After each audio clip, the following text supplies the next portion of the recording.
Hello, in this video we'll be taking you around Epic Universal and showing you tips and tricks and how we felt the best way was to go around the park.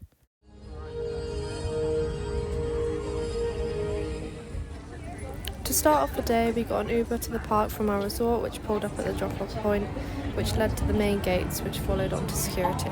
After entering through security, where they also check your tickets, you enter into the main area of the park where you go through the first Epic portal, which allows you into the main park. Once through, there are also lockers at this point. Now you're onto the viewing area for the full park, showing you the Universal Helios Grand Hotel and all four lands surrounding the park. In this area they also have virtual information boards displaying ride times, shows, meet and greets and more. After entering the park, we went straight to the Frankenstein Land, as it is the quietest at the beginning of the day, as everyone tends to rush off to Mario and also Harry Potter. On your way there, you also pass the Atlantis, which is the main restaurant of the park, as well as some other boutiques on the way. This is where we first go into the Frankenstein Land, so we thought it was best to go here first, as the wait times were very low, up to about 15 minutes per ride.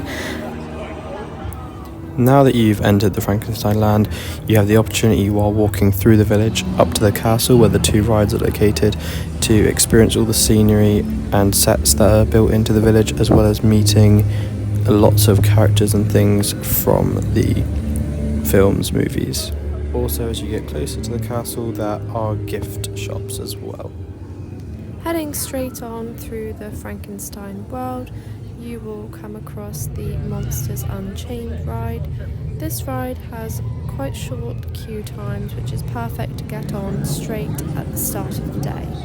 The queue times were so short on this one that we walked on straight away and didn't have to wait at all. The ride consists of a 4D experience available for everyone in the family, so everyone can jump on this one. This is a 4-seater ride consisting of a mechanical arm that moves you around and shows you 4D screens. Next to this ride is the Curse of the Werewolf. This ride usually has about a 50-minute wait time, and it's a rotating roller coaster spinning around. As you can see, this ride is going back and forward on the tracks, and each individual car is spinning around at the same time. So if you don't like a lot of motion or spinning, this ride would not be for you. Although if you do catch this ride early morning when the park opens, you could be looking at a 15-minute wait. Then we headed out of Frankenstein World, past these Bellagio style fountains that do shows throughout the day, and onto Stardust Races, which is the only non-themed ride in the park. Stardust Races are dueling coasters. They are high thrill rides but really good roller coaster, one of the highest rated in Orlando. They follow each other round. They are two separate coasters that are one ride, one queue. You can choose which side you go on, and they both give you a slightly different experience. Throughout the duration there is high speed acceleration, also drops, inversions, as well as these coasters get very close together throughout the ride as they are supposed to be racing. However, each time you ride the ride, a different coaster will win the race. As we had lunch in the park, the fountains did a show. It was really impressive. They're very similar style to the ones in Las Vegas and also at the Dubai Mall, if you have seen these as well. They are high powered shoots of water that just go up in the air and do a show throughout the day.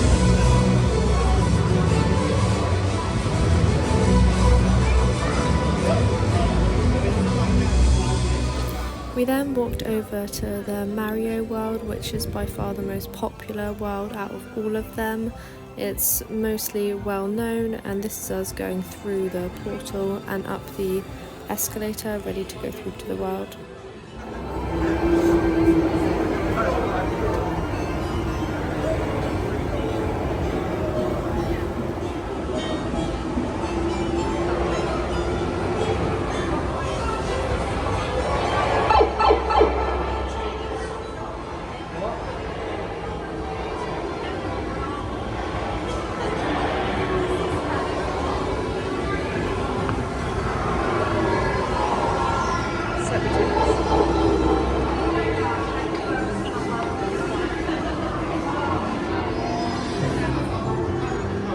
Once you've gone through the green pipe and you're at the top of the escalator, this is where the entrance to the Super Nintendo world is. As you can see, it's got amazing features. Mario World consists of 3 rides: Donkey Kong, Mario Kart, and also a Yoshi ride. And there are lots of mini games as well throughout the park. And as well as that, there are wristbands you can have that activate the question mark blocks that are interactive, so you can have fun walking around the park, activating these blocks that do different things and change different things around the scenery of the park. As you can see, Mario World is one of the busiest rides in the park, especially Mario Kart. It has really long wait times constantly throughout the day. Lunchtime we found was the best time to go, heading towards Bowser's Castle where the entrance for Mario Kart ride was. Whilst in the park, make sure you watch out for meet and greets, as you may find Mario and Luigi and you can get a photo with them as well, although there may be quite a queue for that. This was the first ride that we went on in Maryland, Mario Kart Bowser's Challenge, and this is the beginning of the ride. They have lots of memorabilia from all the tracks, and this is an impressive queue to go through, but that's because it does take a very long time, as this is one of the busiest rides in the park.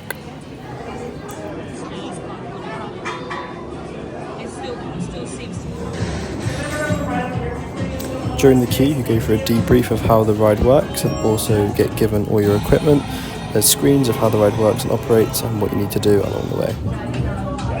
We waited in the queue, as you can see, just over an hour until we got to the ride. Once we'd been on Minecart Bowser's Challenge, we headed over to the Donkey Kong Land, where we started to queue for the Minecart Madness. This ride has always got extremely long waits, but is a very popular one.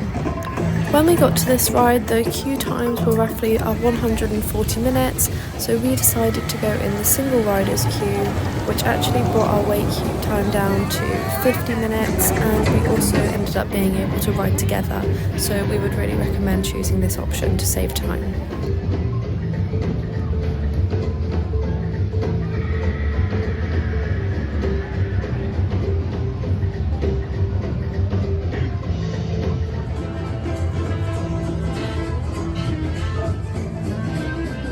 On the way out, there's also a Mario themed shop where you can get all your merch and collectibles.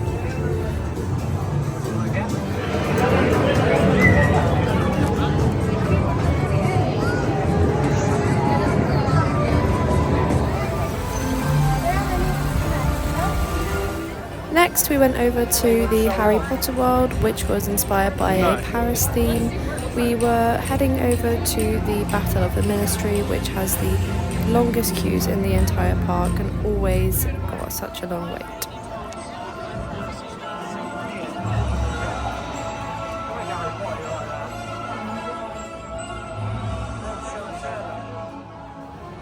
Other than the ride that we were going to, there were also lots of sweet shops, ice cream shops, and there was also a restaurant that you could go and have food at, which was really nice.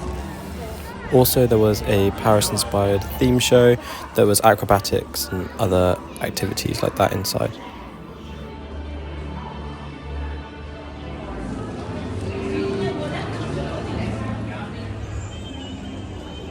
As you can see, when we're heading into Battle of the Ministry, it had a 150-minute wait time. We chose the single rider, which was a lot quicker. However, people were saying in the queue that they had been in the queue for over 4 hours.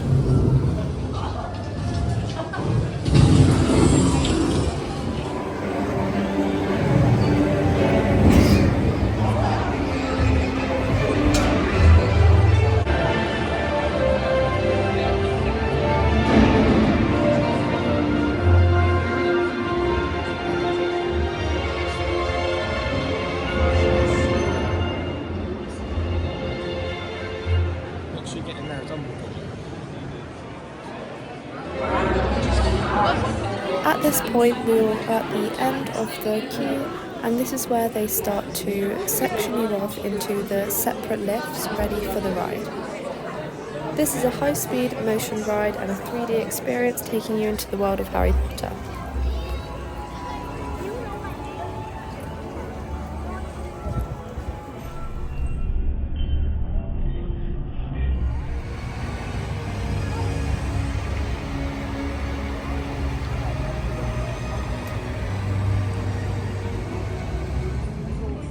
People staying in the Epic Hotel do get extra early access to the park, and as well as other perks as well.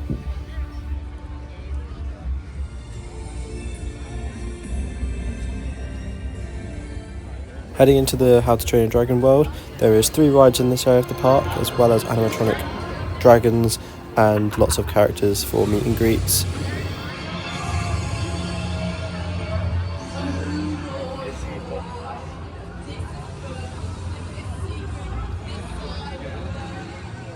The first ride you get to in this world is the Dragon Racer Rally. This is where it spins around and you are able to control the ride yourself, trying to get yourself completely upside down.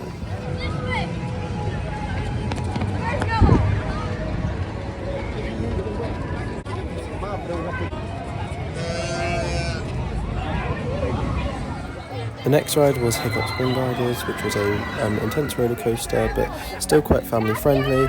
That wait time was around 90 minutes, even towards the end of the day. This is quite a popular ride.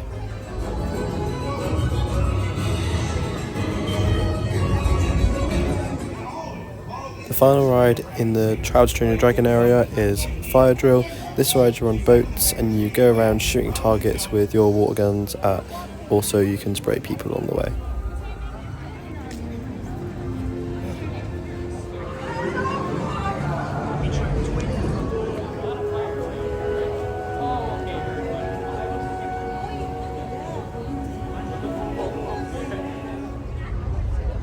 After visiting this land, we headed to our way out the park and back to the entrance where we came in. As you can see, the Atlantic restaurant and the whole of the park was lit up really well and nicely, giving a real ambient and nice feel to it at day and night.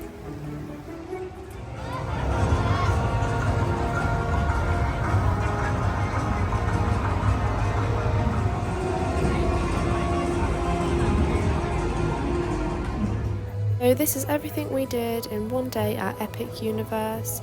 Thank you for watching.